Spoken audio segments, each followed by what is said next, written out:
Assalamualaikum warahmatullahi wabarakatuh. Teman-teman, berjumpa di Widi Jawa Channel. Semoga hari ini kita selalu berbahagia, diberi kesehatan, ketenteraman, lahir batin dunia akhirat. Teman-teman, kita kembali pada satu interaksi terhadap satu video yang menarik di suasana hari ini ya. Memang kalau kita melihat video ini pasti akan memunculkan keinginan untuk berkomentar, karena ini adalah hal yang luar biasa yang dilakukan oleh seorang Anies Baswedan ya terhadap AHY. Ini satu video, yuk kita interaksi ya. Lucunya perbuatan yang terhadap AHY calon jenderal di TNI Perwira Angkatan Darat Republik Indonesia dikibuli bikin Anies Baswedan. Assalamualaikum warahmatullahi ta'ala wabarakatuh. Bahasan kali ini teman-teman tetap gonjang-ganjing rungkatnya koalisi perubahan disertai dengan sebuah pengkhianatan.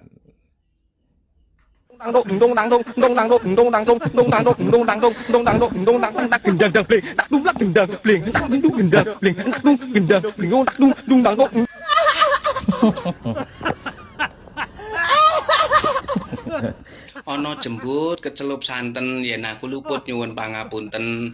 Ih, Empik jorok. keslomot korek niatku apik aja digawe elek. Sepur kluthuk dalane kenceng motone ngantuk kontole ngaceng. Jorok ih. Salam logika. Salam Entah kenapa logika. hati ini riang banget ya mendengar kabar kalau Anies Baswedan akhirnya berpasangan sama Muhaimin Iskandar. Kenapa Wow, seneng sekali, sumpah. Apakah pasangan berikutnya akan muncul tiba-tiba saja, mungkin Ganjar Pranowo berpasangan sama Prabowo jadi Garwo? Garwo. Bagaimana? Kita tunggu selanjutnya.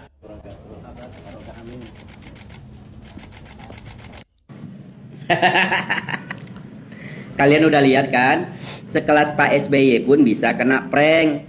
Apalagi kita selaku rakyat jelata, abis deh kita. Politik itu memang kejam ya. Yang tadinya A, besok bisa berubah jadi B. Yang tadinya kawan, besok bisa berubah jadi lawan. Begitulah di dunia politik.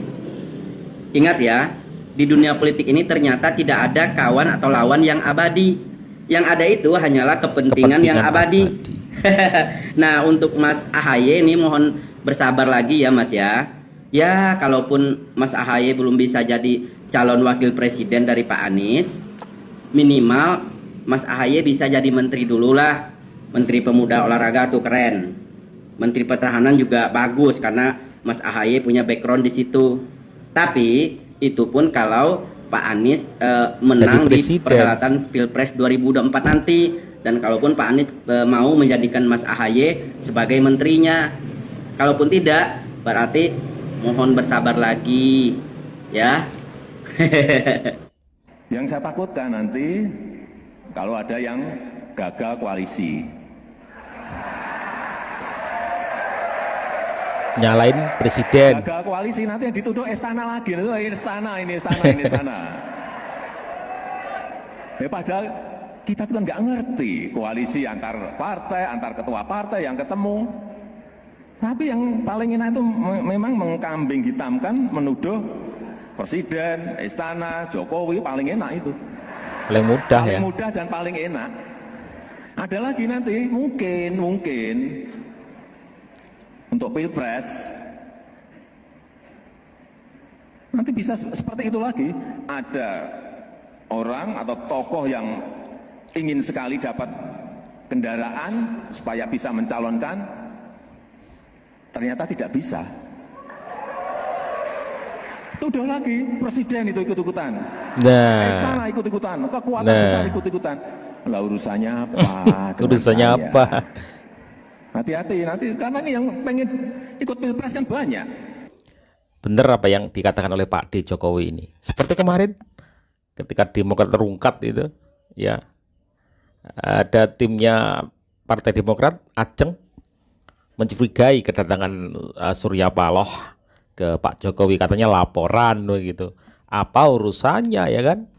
Padahal calonnya nggak tahu nanti bisa 4 pasang, 3 pasang, atau 2 pasang. Iya benar nih, dari kemarin menjelang maghrib sekitar 30 menitan lah Pak Surya Paloh diterima Bapak Presiden, dan saya sepenuhnya mendampingi saat berbincang, beliau berdua berbincang, jadi saya tahu betul apa yang dibicarakan. Saksi apakah ada pembahasan terkait koalisinya Nasdem ya Pak?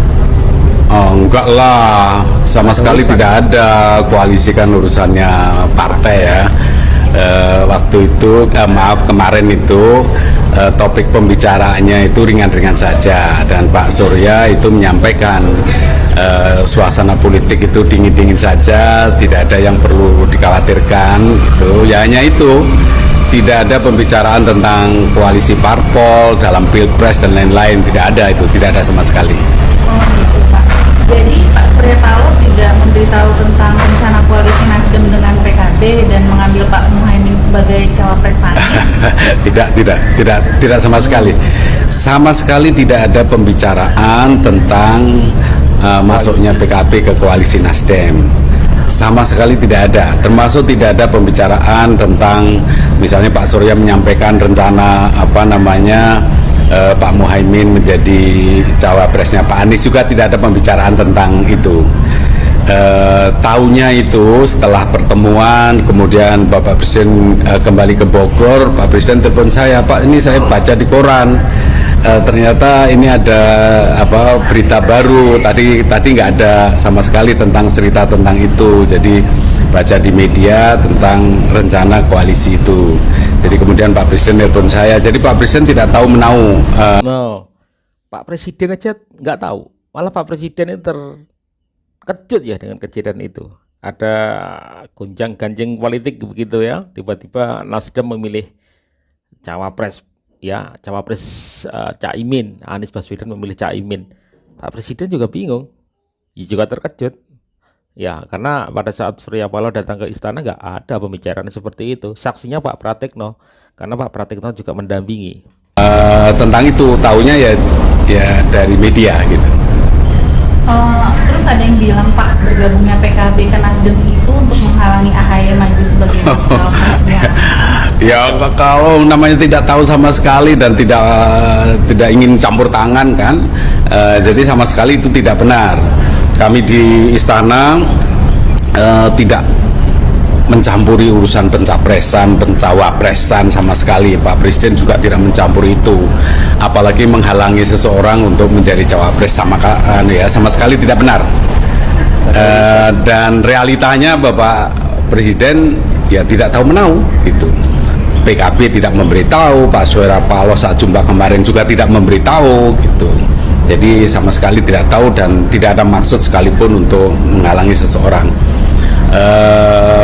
Intinya pemerintah mendukung sepenuhnya proses demokrasi ini berjalan dengan baik dan berkualitas. Itu teman-teman satu video yang menunjukkan bahwa memang koalisi itu adalah hak dari masing-masing partai ya. Tapi beberapa pihak itu menyalahkan, katanya Pak Lurah atau yang dikatakan Presiden Jokowi itu ikut campur dalam hal ini.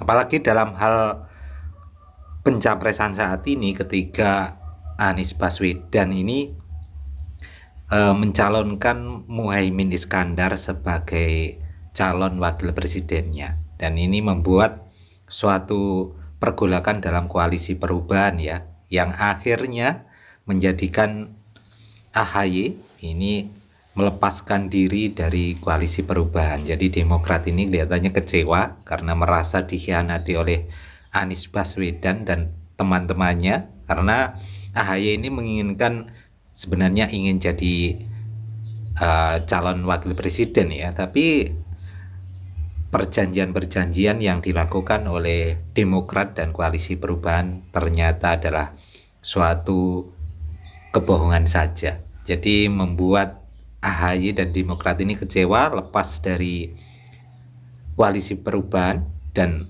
mau kemana kita nggak tahu. Nanti bergabung sama kubunya Pak Prabowo atau Pak Ganjar kita nggak tahu ya. Tapi yang pasti inilah yang terjadi di kubu koalisi perubahan, Yang membuat gempar itu adalah kenapa Anies milih Caimin gitu ya. Apa ada tujuan tertentu? Kita nggak tahu, tapi nanti pasti ada video-video selanjutnya yang menjelaskan pada kita tentang hal ini. Yang pasti ya tetap hati-hati ya, karena politik itu memang seperti itu. Kelihatannya di depan manis, di belakang ya kita nggak tahu. Atau di depannya kelihatannya enggak, tapi ternyata di belakangnya bagus, kita nggak tahu ya. Jadi barannya tidak kesusu ya, tidak tergesa-gesa dalam menilai satu calon tokoh, tapi kita lihat rekam jejaknya seperti apa. Tapi kalau belum sudah hadirkan kebohongan ya silakan berpikir berapa kali lagi. Baik teman-teman, ihdinas siratal mustaqim. Wassalamualaikum warahmatullahi wabarakatuh. Rahayu.